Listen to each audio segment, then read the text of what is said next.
Hi. Yeah, we currently live in Kennewick, Washington, which we'll explain in a little bit later. But I grew up in Vancouver, Washington, not Vancouver, Canada, the other Vancouver, the good one, and was born in a Christian family. And my parents loved the Lord, loved each other a lot. And I remember accepting Christ as a 5-year-old at a backyard Bible club down the street from my house when I was 5, and had plans in my elementary and middle school years that I was going to go to the Air Force Academy because I love flying. I thought I'd get paid to go to school. I come out an officer. I come out a pilot. Little did you know that God had other plans. So when I was 15, I went to a camp that trains high school and college age people to teach kids. And they gave me the Bible lesson on the first day. And I was incredibly nervous as I tried to remember what I was supposed to say and get the gospel points in there and where you're supposed to turn the page. And I get to the end and give the invitation. And by the grace of God, one little boy raised his hand. And I still remember sitting on the floor with little Michael Feet, explaining to him what it meant to ask Jesus into his heart. And that was something he was ready to do. And so he prayed. And when he was done praying, I said, "Hey, Michael, where's Jesus right now?" He said, "He's in heaven." Said, "Yeah, but what did you just do?" And you could see him think about it for a minute, and then his whole face lit up. He's in my heart. That's awesome. And I knew that point on that God wanted me in vocational ministry. So that's what I did. I spent my school years going to school and my summers teaching kids. I graduated from public high school and went to Christian Heritage College in San Diego, California, where I met this beautiful young woman. Yeah, our stories are so vastly different, as polar opposite as you could probably get. I am the epitome of a child of a broken home and an abusive background and lots of pain and brokenness and scars that has been part of my story as I've been transformed in Jesus, and how God has brought Brian, who has been from what I would have considered a perfect Christian home, with me, who's not a perfect Christian home, and put us together. And he has sent us out to so many different places, visiting with so many different people. And while it might be some resonate with Brian and his story, others resonate with me and my story, God's used us in a lot of different avenues, because together we make the Starks, who are the first term coaches and mentors for the Asia Pacific region. Oh, yes. And the global short-term coordinators. Yes, and that as well. So we spent 10 years with Child Evangelism Fellowship, part of that time in Adelaide, South Australia, yep, and part of that time at their headquarters in Missouri. Living in the state of Missouri for a while. And now we spent 12 years with an organization called Delta Ministries, helping churches with their missions program, short-term missions training. Did that in Denver and in the Pacific Northwest, then Sydney, Australia, and Tauranga, New Zealand. And then God took us out of vocational missions for a season while we served at a local church here in Kennewick, where I was a missions pastor and groups pastor for 9 years. And then we were appointed with World Venture in November of 2021 and started full-time in January of 2023. And here we are today. Global short-term coordinators and Asia Pacific first-term coaches and mentors. Woohoo! Well, you recently went to Japan. Yeah, we sure did. On a trip. And so what is the difference? You've gone to the Japanese restaurants. I hear their food is good in Japan. But what did you detect any difference between the two countries in Japanese food? If you've gone to a Japanese restaurant in the US versus a Japanese restaurant in Japan? Sure. Good question. Oh my goodness. I would have likened it to, you're not going to like this answer, but it's the only answer I got. So when you eat pizza in Rome, there's no other pizza that you could eat anywhere in the world that is like Roman pizza. When you go to Japan and you have ramen, there's no other ramen anywhere in the world like Japanese ramen. It's just, it's authentic. It's where you know it to be good and fresh and whole. In fact, one of the days, here's the funny thing. I have been waiting in Japan to have sushi, right? Like sushi, Japan, Japanese, you're going to have sushi. The whole time, we never got any sushi. And then as we're getting dropped off at the airport, he's like, but we did. You got it at the grocery store that one day. And I was like, well, that's true. I guess in Japan, sushi from the grocery store is still a step above some of our American sushi here in this country. So and one of the things we find traveling is the food here in the States, we have so much extra junk in our food, so Yeah. much processing and so Yeah, much, and you don't get that in other countries. Yeah, that's and totally so true. you don't have all the processed foods and sugars and flours, and it's just a lot more whole and fresh. Tastes better. You know, yeah, even in the restaurants and Yeah. stuff. Awesome. Yeah, that I've never experienced actual Japanese food. So yeah, it would be I bet ramen would be good. I've been watching all I get from Japanese food is what I see on like the Food Network or something. So Sure. So Nikki, if you ever go to Japan, we know a guy. We could hook you up. awesome. All right. So tell me about how you each came to know Christ. Oh, good question. Yeah. So as I shared briefly a little bit ago, growing up in a Christian family, my parents actually came to faith because the neighborhood I was born in, there was a pastor there who was starting a home Bible study and planting a church, and he invited my folks to come along. And so our home church over in Vancouver, been a part of literally since it started. Yeah, it's totally true. They There's moved from a pictures of neighborhood him. Bible study into a. There's pictures of him at 2 years old in the athletic country club where he was being all of the toddlers were put in and so he's like at the bench press, little toddler Brian. Yeah. Since the very beginning. Yeah. But yeah, went down the street to a backyard Bible club, 5-day club. And I remember hearing the message of salvation and realizing that I needed Jesus to forgive my sin and come into my life. But I vividly remember sitting in a circle with some other kids praying a prayer. But I don't think it was until I was in middle school that I really took ownership of that faith. Going to public school, went to school one day, and one of my teachers gave me a sheet of paper with 10 things on it and said, I want you to number these things 1 to 10, which is the least wrong to which is the most wrong. Crazy. And I went back to school the next day and I said, they're all wrong. Yeah. And found out I was one of just 2 kids in my middle school class who had never tasted alcohol. And I realized that I was being raised differently than my friends and the world was, and really faced with a choice. Was I going to continue to live by those principles and instill that into my life, or was I going to live by the values of the world and of my friends? And it's by the grace of God and the strength of God that I was able to lean into him and take a stand for him and choose to pursue him. It has nothing to do with me. It's not a testimony or a credit to me at all. But those were kind of my 2 distinct moments: of the 5-year-old praying a prayer at Backyard Bible Club, and then as a middle schooler deciding I was going to take ownership of that faith for myself. And I too, I think it was, my mom told me it was one of those Bible study little group kid things. I was about 5 or 6 when it happened. But because of my home life, I didn't have a good male role model. So for me, it's been also a stepping, like I came to faith at 5 or 6, but it was in high school then I really realized that God wants to be Lord of my life. I didn't surrender lordship to him at that time. I just became aware that God was wanting to be the Lord of my life. Mm-hmm. And then when we were in college, I went down to Christian Heritage College. It's now called San Diego Christian College. I had a moment with the Lord after a chapel. I don't even remember who the guy was. I don't remember what he was speaking. I think it's just that moment when the Holy Spirit is really active and you just come face to face with the face of God. And I remember him asking me, so now are you ready? Are you ready to allow me to take over ownership of your life and become the driver, if you will? And you move to the passenger seat because I've got you, sister. I love you. You are my daughter. You have a purpose and a plan that I have created for you, but you need to surrender that to me. And it was just this amazing, like, holy moment of like, okay, Lord, you're right. I have been trying to look for love and affection in all of the wrong places based on my past. And I don't want to do that anymore. I'm kind of running this car into the ground. So I surrender that whole lordship to you. You take over, you do you, and I will follow you wherever you go. So for me, it was more of a stepping stone process.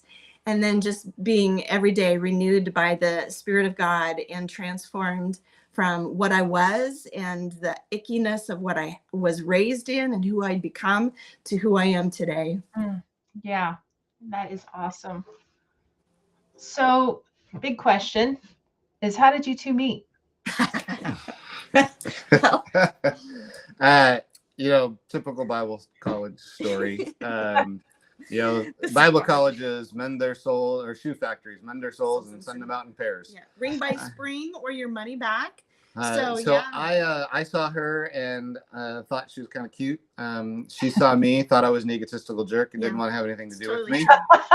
It's Um, totally true. But the moment she was talking about where Mhm. after chapel God really got a hold of her life, I was walking into the chapel because I was responsible for the lights and sound and everything. We're shutting everything off, and she's like, "Why him? Oh my Anybody word, but Lord, him." anybody but this guy. I think I even went like this, like, don't make eye contact. Don't make eye contact. I was like, don't look at him. Don't say anything.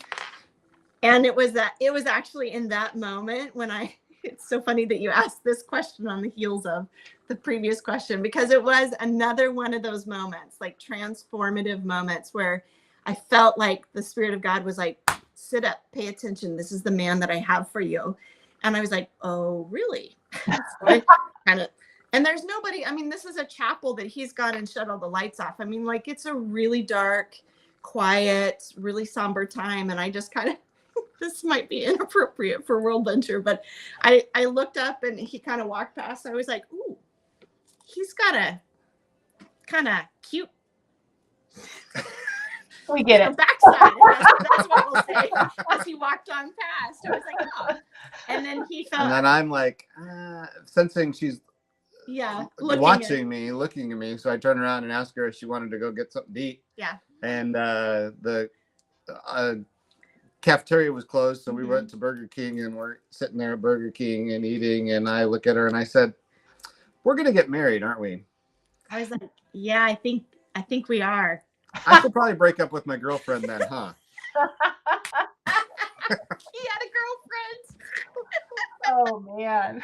Yeah, so that was awkward, but that's But the true 31 story. years later, and it stuck. So Well, and I'll just put it out there that I was like, this is like really fresh and raw, and you have a girlfriend, and you're gonna go to a Michael W's no, Petra. a Petra concert the first weekend in November. You might let's just kind of hang out and do group stuff, and you break up with her, because she was back home. No Dear John letters to this poor girl.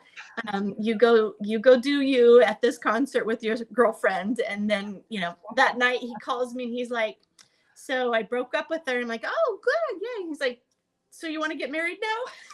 Oh, man. No, I think it was, so do you want to go out? Oh no. That's Dave. It was 31, like 3 decades ago. Who remembers that kind of stuff? Anyway, it's a little non-traditional based on other missionaries probably that you've had this question. Well, tell me what caused you to go with World Venture. That's a great question. Jesus. Sounds like a screw up, but I'll say Jesus Christ. Nikki's gonna regret doing this. Yeah. No, it's okay. This is what we do. So I grew up at a CB church and was well familiar with World Venture back in the day, Conservative Baptist Foreign Mission Society, which is also a mouthful. Put that on a business card. And knew a lot of folks. And then when we were on staff with Delta Ministries, Delta partnered a lot with World Venture. Yeah. Matter of fact, when we were based in Denver, we were providing midterm training for World Venture. Mel and I were running those trainings. So we knew World Venture for a while. When we were on staff at the church here, we supported several World Venture missionaries, including Brett and Chris Ralston, the Asia Pacific Global Directors. And we'd known them for years and have loved working with them. When we were here, we started taking teams down to work with them, and often joked about, boy, it'd be a lot of fun to work together. Because if you've ever met the Ralstons, they are a blast. They are an awesome, godly couple who has a great sense of humor and a great heart for the Lord and for the mission. Yes. And so God was doing some shifting in our lives. We had sensed that he was transitioning us out of the church and into something different. And a couple of doors we thought we were pretty confident were going to be open, that we were going to walk through. We ended up, God closed those doors, and Brent and Chris came back and said, no, we're serious. We really want to work with you. So they wrote us a job description, Asia Pacific first term coaches. And they also had training coordinator for Asia Pacific on that. And we looked at it and man, this would be great. Working in the church has been awesome, but as much as you like to think that a pastor and his wife serve together in a large church, it's primarily the pastor. And I kind of like her, and we kind of work well together. So we started pursuing that, and we're just really excited about that opportunity to shift gears for this next season. We've had a lot of experiences, and we transitioned countries multiple times. And when we moved overseas the first time with a 2-year-old, and then had our second child overseas, we feel like there was a lot we had to offer first termers, and we have a passion to see them really get rooted and grounded. Statistically, they say that most workers don't make it past 5 years on the field. That's and horrible. To us, that's a shame. That's a huge shame. Just think of all the investment, right? Like churches have gone through this process with the people that they're sending out. They've dumped time, resources, passion into these people. They've sent them out in the name of Jesus, right? And so then they go and get planted in whichever country that they're wanting to serve in, doing whatever God has called them to do. And they can't make it past 5 years because of things like interpersonal conflict on the field with other missionaries, or not knowing how to get rooted in a country where life is so very different than how you were raised, or health issues and you don't know where to go or who could walk with you through those processes. And we've done all of that. And so to be able to come alongside the next generation, the Gen Y, Gen Zers, and go, you know what you're experiencing is actually super normal. So remember when we talked about at training back at camp, which is a program that World Venture does for their missionaries going out. Remember when you talked about some of these things? Let's bring them forward. And we're going to do right now, life on life mentoring with you. Let's walk through this process. So you have conflict. That's normal because we're all human, and we're all going out with different skill sets and personality types. And let's learn how to work together as a cohesive team on the field, no matter what. Let's walk through that process. Or remember when we were back at camp and we were talking about bribes and how you should, now that you've been stopped by a police officer in a country where they slip me a 20, let's walk through that together with you, so that you know better how to navigate this culture that you're living in. So yeah, we're super excited that Brent and Chris realized that some of those mistakes that we made in our 20s and 30s overseas, and they didn't back in those days, this concept of member care wasn't really a conversation back 30 years ago. And it certainly wasn't in the mission organization we were sent out first by. We made a lot of mistakes and we were doing it on our own. And so now we get to take those mistakes and use them for good, right? Like that's how good God is. He takes the bad and he uses it for good. And awesome. Then last summer we were approached by headquarters, and they've had some roles shift there, and they wanted us to ask if we would take on the global short-term coordinator role. And we just felt like that fit our background and our history and some of our passions, and gives us good synergy with first term. Because if you have somebody go out and serve for 6 months as a short termer, and God puts a call in their heart while they're doing that and brings them back, and they're going to the Asia Pacific, then we have an opportunity to just continue walking that road with them. So that's why it's important. So short term, tell me in more of your experience about why short term is important to World Venture. oh my gosh, do you have the next 2.5 hours? Because we're passionate about this. Well, probably not 2.5 hours, but the next few minutes there. Yeah. So in our history, maybe I'll back up just a sec. Our life verse is Colossians 1:28 and 21:9. We proclaim him, admonishing everyone and teaching everyone with all wisdom, that we may present everyone complete in Christ. And for that purpose, we labor, striving according to his power, which mightily works within us. But that idea of we proclaim him, admonishing everyone and teaching everyone that we may present everyone complete in Christ. Our desire is to see people take their next step in their journey with Jesus. And one of the best ways we've seen for that to happen is for them to get out of their own cultural context. Yeah, and totally. And we're big believers that short term is about life change. Mm-hmm. If the person going on the short term, they're taking their next step in their journey with Jesus, if their life is becoming more surrendered to Christ, then they're going to have a more positive impact on the people around them, on the people who send them, on the people who walk alongside them, on the people who they go and serve alongside, the people that they're going and seeking to reach. And so we have seen time and time again where people get out of their own cultural context. They go and serve for a week, 2 weeks, a month, 6 months, and God does a mighty work in their heart. And not all of them are going to go back and turn around and serve for 3 years, 5 years, 10 years. But they come back and they engage with their own circle of influence differently, their own church differently, their own community differently. That's like a win-win for us, like, right? Like you become passionate about your own community. We had a team that went with us to Kenya at one time, and he came back and he's like, I'm not doing anything right here in Tri-Cities. And so he joined up with UGM, and he started providing ministry there for himself at UGM, which is phenomenal, right? Like, we love that. Some of our biggest supporters are people that have gone on short-term mission, have been exposed to why short-term mission is so powerful. And they come back and like, okay, I know that I'm not being called to move overseas, but I can get involved in the missions team in my own local church. They then become passionate about the missions team and joining together with the missionaries that their church supports. And they become big proponents for support that we all need. We have to have, monthly contributions to be able to do what we're doing. And they're the ones who are the biggest voice for making that happen, because they know that they can't go, or God hasn't called them to go, but they can do their part at their local church level. Yeah. Awesome. Short-term mission is important, really important. What is a person's definition in a younger age group of long-term mission? Ooh, hot button. I love it. Yeah. I mean, for some generations, the younger folks, 2 to 3 years is long-term for them. Yeah. Because it seems like a long-term commitment for them. For World Venture, anybody serving under a year is short-term. And we basically have 2 different programs. One is the primary one that we're working with is called Pathfinder, and it's people serving for a month to a year. Sometimes it's an internship through a college, or they want to go and serve. They want a little bit longer term exposure.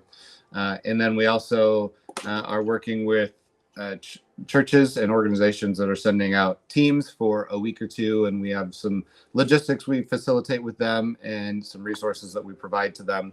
And watch this space, because coming in 2024, World Venture is actually going to facilitate and lead some of their own short-term exposure teams, and we're kind of excited about that too. I'm going to circle back to your question. Yes. What does long-term mean for Gen Z? This is a great book. If you're working with the younger generation at all, I highly recommend this. What's the book title? Mobilizing Gen Z. Okay.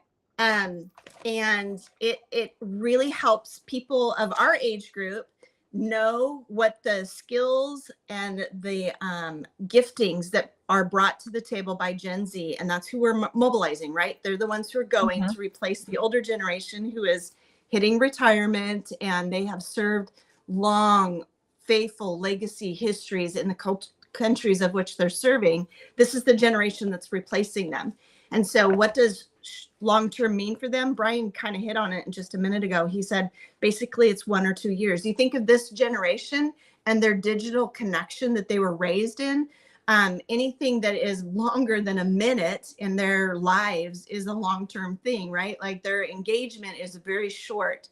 And what we're seeing is if we get them on a short-term team. So we were just talking with one of our mobilization people yesterday, and he was like, if I could get them to go to Spain for 2 weeks and just put their feet in the water, they're going to be experiencing what they become passionate about, because this generation also is huge advocates. They are like the best advocate generation I've ever encountered. They're awesome, but they just need an exposure trip. So we're going to do these exposure trips that Brian just talked about, so that we can kind of get there like, oh, I could do business as mission overseas somewhere. Like I'm getting this business degree because I think I'm going to want to, get out in the workforce and make lots of money, but I could come alongside a missionary in, say, like France maybe, and I can work hand in hand with them, and I could be doing my business as a mission, working hand in hand with the missionary who's out doing the work, and they're seeing new ways of engaging a lost generation with what they have. And so we do these short-term exposures. So you do 2 weeks, and then, oh, I love that. I that program that you guys are doing, we're going to do a month, maybe in, let's say, Europe somewhere. And I love that concept. So I'd like to do the Pathfinder program. Like, we're trying to get them one step at a time into the World Venture doors, and see how World Venture does an amazing job wrapping around our people and supporting them in each step of the process. So then they're like, hey, I want to go on the Pathfinder program. I want to go for a whole year. Like, that's a long time. That's kind of daunting for a Gen Zer. A whole year is a commitment from them, and we need to praise them for that. But they go for that year and they're like, no, I can't give this up. I'm like, I'm in. I am all in. And that's when they're ready to go long term. So we've got a fellow who spent 3 months in Japan last year, who actually is interviewing next week to go as a long-termer with World Venture back to Japan. And that's, and not only that, he came back pretty excited, and now his sister's going out as a 3-month Pathfinder as well. It's awesome. So, yeah. Awesome. So if someone wants to do a short-term trip, what's the process? If they want to go as a Pathfinder, then you go to the World Venture website and look for opportunities, and there's a little form to fill out, and one of our mobilizers will connect with you. And then there's an application process. They want to know that your church is behind you and supportive of what you're doing. And there's an interview process. Once you're endorsed, because our Pathfinders are considered volunteers, not employees. Once you're endorsed, then we have a series of 6 trainings that we do with you virtually. And we get a budget for you organized based on where you're going and how long you're going to be there. And some people raise that money pretty quick. We got a gal who just left last week for South Asia, and she was endorsed in early May. And when we told her what the amount was, and her target was to get there by mid-June, because that's when the school year started, that she was helping with for 6 months. Mm-hmm. And God, we all did. We were like, man, it was like 7,500, 8,000 maybe in 6 weeks. And we were all like, sister, this is going to be hard. I don't know. And God blew the doors off of this story so much that in less than 6 weeks, she was way over supported. It was just, and she's there now, she's ready there for now. the school year. She's already serving. So yeah, so cool. So there's basically it's show interest, work through an application process, and then 6 training sessions while you're working on your partner development, and then we'll kick you out the door. So that's while you're there, we check in with you and make sure we'll only place you where we have workers who are going to be able to come encourage and support you through the process. And then we'll work with you, and you come back debriefing your experience and helping you figure out how you're going to apply what you did in the future. So that's the Pathfinder program that we already have in existence. Watch the space, like Brian kind of alluded to a little bit ago. 2024, there's going to be some new short-term opportunities, and we will be publishing them on our website. One will be for college students for a 2-week in May to be able to go to 2 different locations, and then maybe a business as mission for a month at a location in the summer, as well as a couple of vision trips to maybe some new locations. So watch the space. It's getting done right now. It's being created. Can't give a lot of detail, but we are so excited.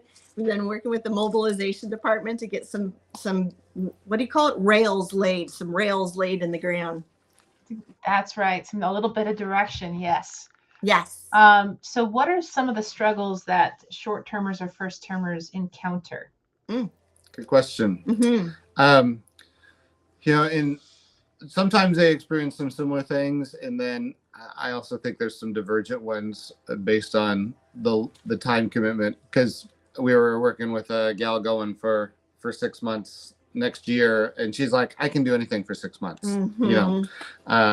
She wasn't sure she wanted to commit to a year yet, but she's like, I can do anything for 6 months. So if I get there and I'm enjoying 6 months, then I can go for I'll longer. extend it. Yeah. Again, back to what does long term mean to the next generation? That right there. I think for first termers, there's a myriad of things that they can experience and go through. Obviously, you're tearing away from family. That homesickness can be there, particularly as you start having kids. It's a married couple and they start having the grandbabies overseas, and the grandparents aren't there, and you miss that connection. Been there, done that. A lot of people who go out and serve tend to be stronger, get it done personalities. I mean, who else would want to sell everything and raise support and go to another country? But you put a bunch of those personalities together, with everybody with their own ideas of how to do things and being confident of those things, and you can have some clash of personalities, clash of ideas. There's often some missed expectations. I thought I was coming to do this, and once I got to the field, they told me I wasn't doing that. I'm doing this instead. And so some missed expectations that maybe have to be processed through. Spiritual warfare, we're looking to take ground from the enemy, and he doesn't want to give it up lightly. And we're communicating with some first-term workers yesterday that immigration officials had come to their language school and were asking questions, and that can be daunting. And what does that mean? And so there's all sorts of different issues that they can tend to work through, be faced with. I think as a girl, having gone as a young girl, a young mom, some of the things that we've been experiencing with our first termers as we've engaged with them in Teams calls is we're doing great. We're learning language. He's out, engaging and doing the stuff. And my baby gets sick. And all of the things that were kind of romantic and yay, we're here. And this is really fun. And I can't go out at 10 p.m. to go get some Tylenol from Walmart because my baby is hacking, coughing, and the spiking fever all of a sudden become burdens, right? We were talking this week with one of our first termers in another country who actually got COVID for the first time. And they just came through, and he had said it was really dark. I just wanted to be with our family. I hated seeing my wife like this. I hated seeing my baby like this. I couldn't take care of them because I was sick. And so as a woman, it's hard because we're supposed to keep the home. We're doing the things where we're, engaging with our friends, our girlfriends who we're making relationships with. But when things get hard behind the scenes or at home, or like Brian said, those homesick moments, it gets really hard then to kind of push through of okay, so I can't go to Walmart at 10 p.m. to get my baby's Tylenol. What can I do? How can I get through this? Who can I reach out to that can help me figure out what my next steps are in this moment? So it's kind of a little bit different for boys and girls. And I don't mean to, kind of enter into a political conversation, but it does hit us differently. And I love that we are able as World Venture to send people out to teams. Like Brian said, we don't want to send anybody out to a location that doesn't have a World Venture missionary that's there, because we want them to go out to a team where they're going to be well cared for and well loved on and supported through the good times and the birthday parties and the milestone markers, as well as we have been sick for a week, and some of that can be spiritual warfare, but we've been sick for a week, and the gecko is screaming at midnight every night at the same space, and our baby's waking up, and all of those are real, legitimate realities of our missionaries who are first termers out on the field. Yep. Oh man. So what are some of the God moments that they've experienced that have helped them see their purpose in the Great Commission that you're able to share on these stories? Um, Good God moments. Yeah. we've had um, we've had some workers share. One particular worker, they grew up where it was a little bit more semi-rural. They like green space. They like being in the outdoors, and they're doing language school in a city. And No green space. and it's loud relate. and it's concrete, right? Yeah. And their language teacher invites them out to a village where they can just go and they find green space where they can breathe, they can relax, and they're building a relationship and rapport with a language teacher that they might be able to have conversations with at some point.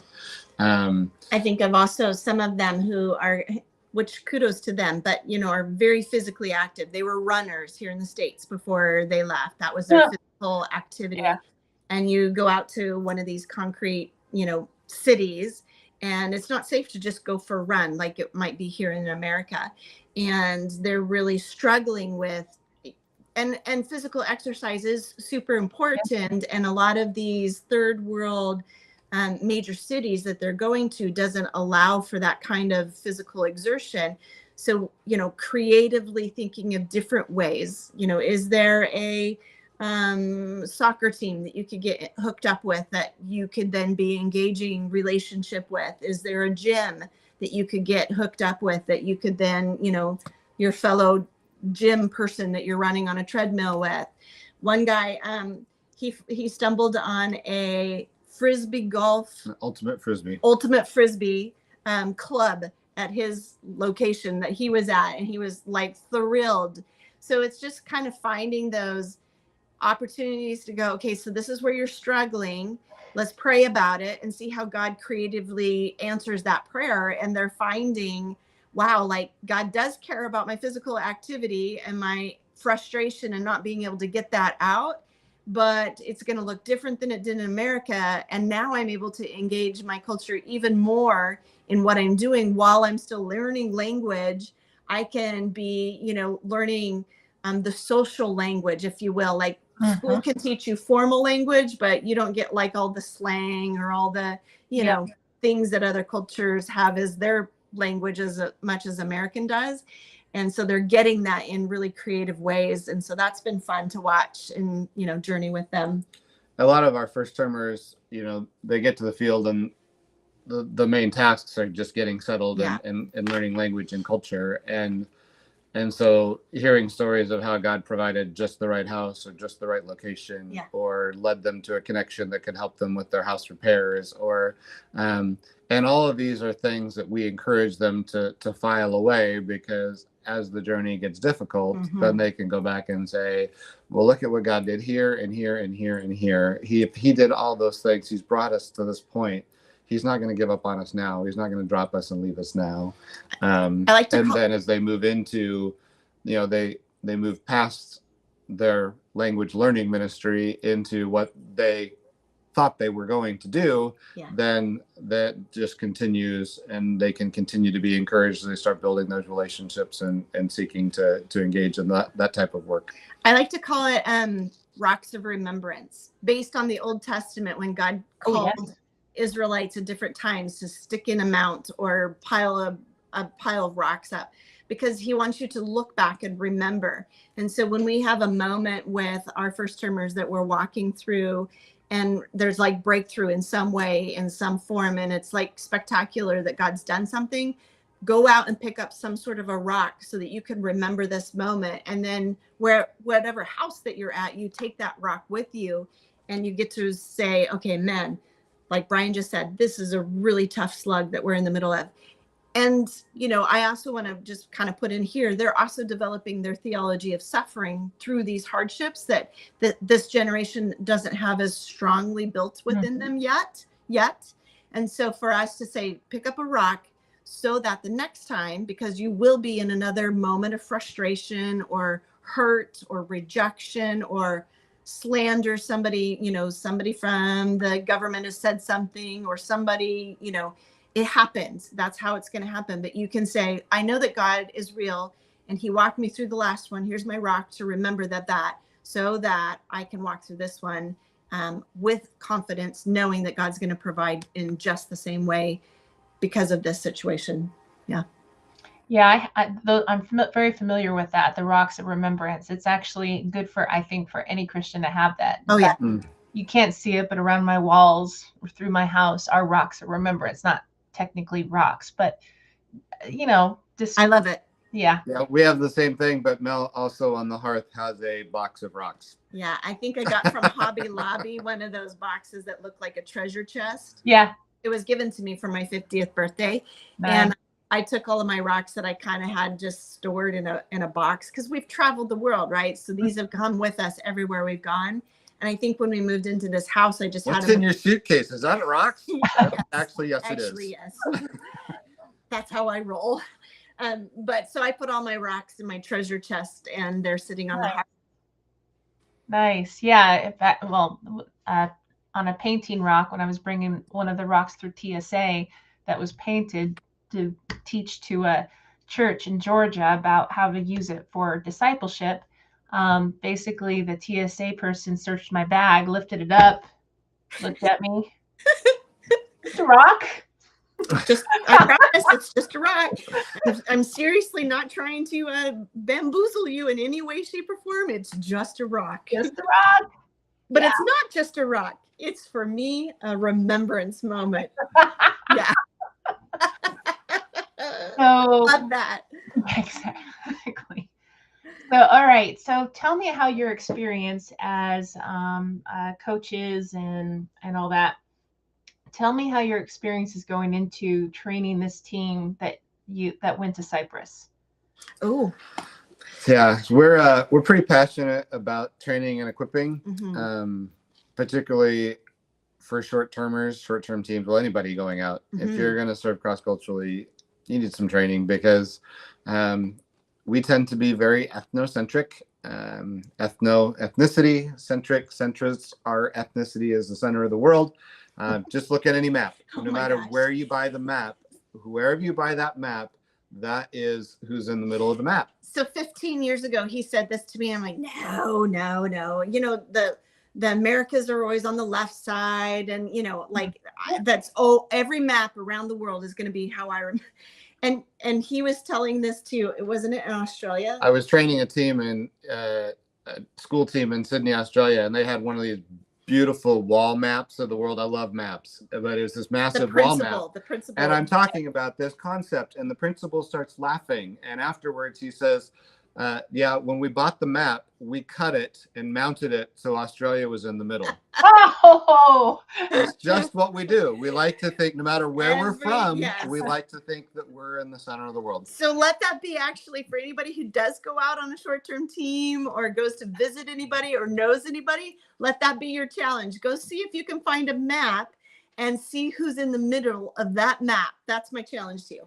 So if we just take some time to, a lot of our training doesn't start with cultural training. It actually starts with character training. Because remember we said our heart is to see people take the next step on their journey with Jesus. Yeah. So we start with character issues and we focus in on those things. We have 3 rules for every team that goes out. Yep. Only 3 rules. Only 3? Just 3? No complaining. Do everything you're asked. Without complaining.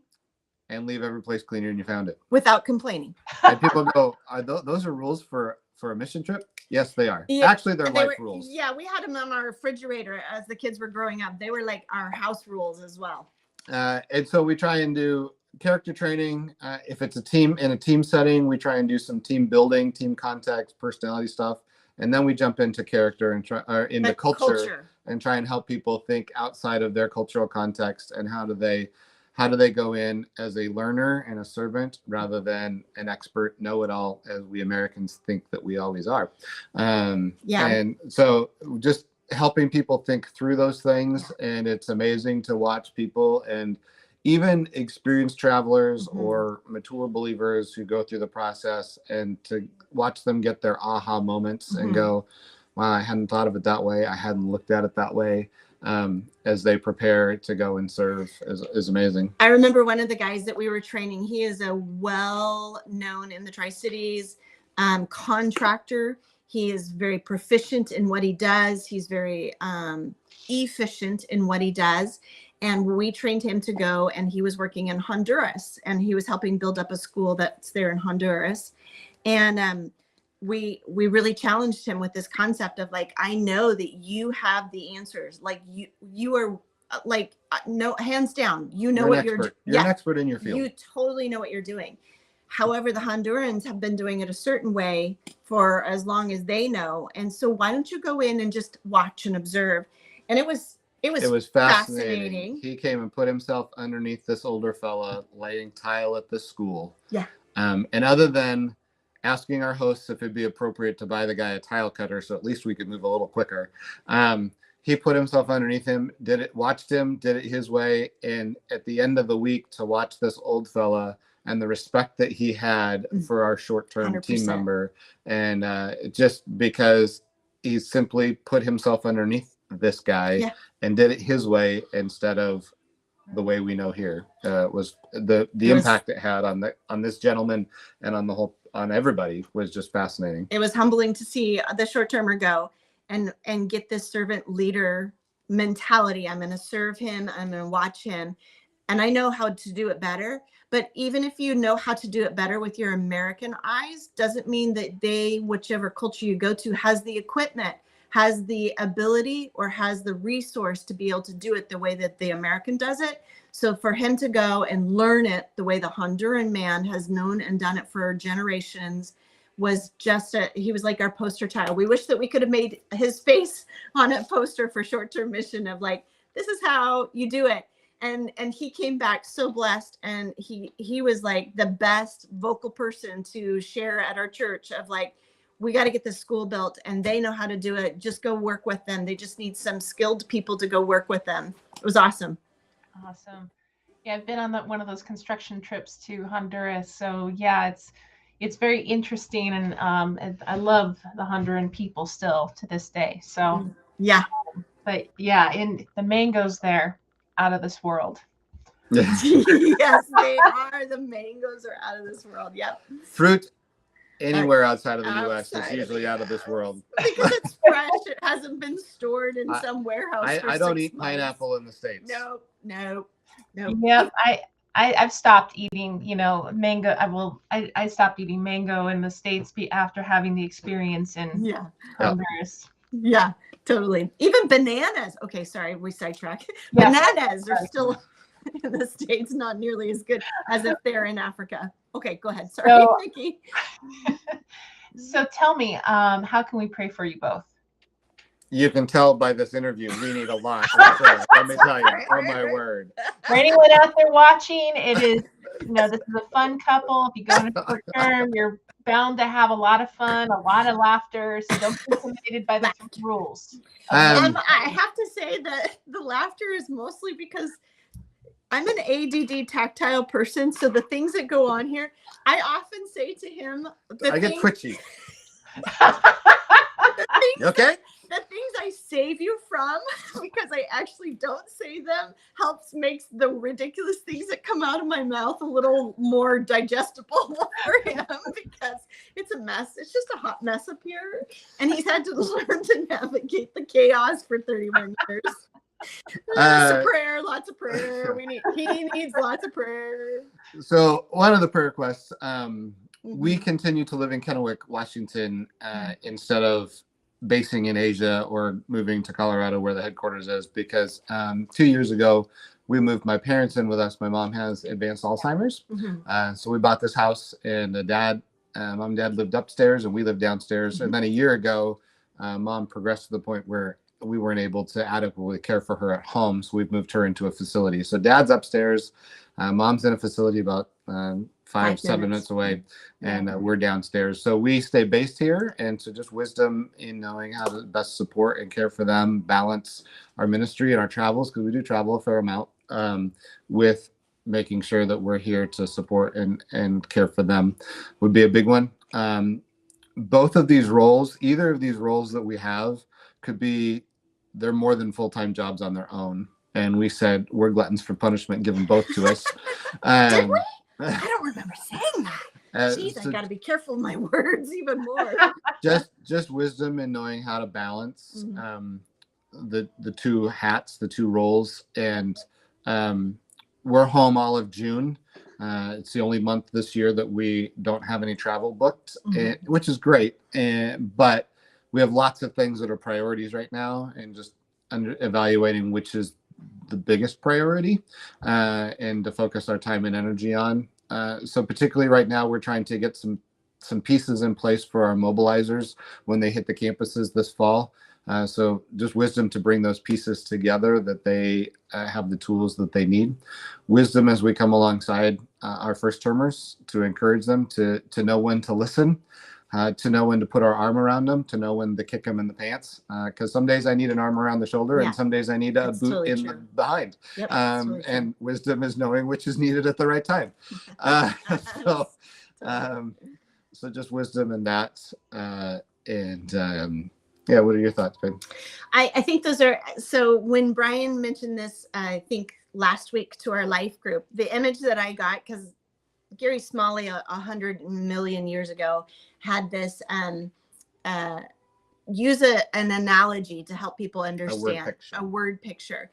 So I shared with our life group, it's like, those guys on stage who are spinning plates, and they keep adding more plates, but then the plates get wobbly, and so you're having to go back and spin. That's kind of what June has felt like for us, of just like trying to navigate which plate we need to get back on the spinning so that it's continuing to spin. I think those are all, if it's okay, Nikki, those are all ministry ones. I'm going to just share personally for Brian and I.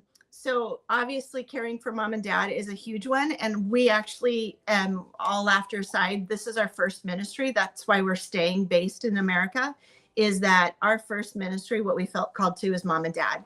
And this season is hard. Alzheimer's is a mean disease. It takes it out of all of us to navigate this journey. And there's definitely hard days. So as we support dad, who is watching his high school sweetheart deteriorate before him, is very hard.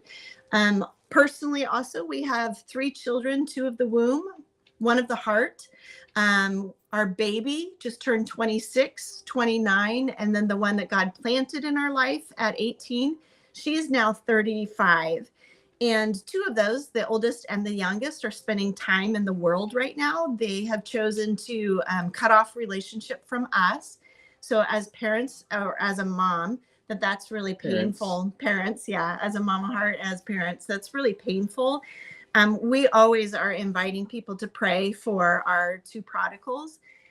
God has given us very specific promises over their life, and we know without a shadow of a doubt that God's going to bring them back and use them for his kingdom purposes.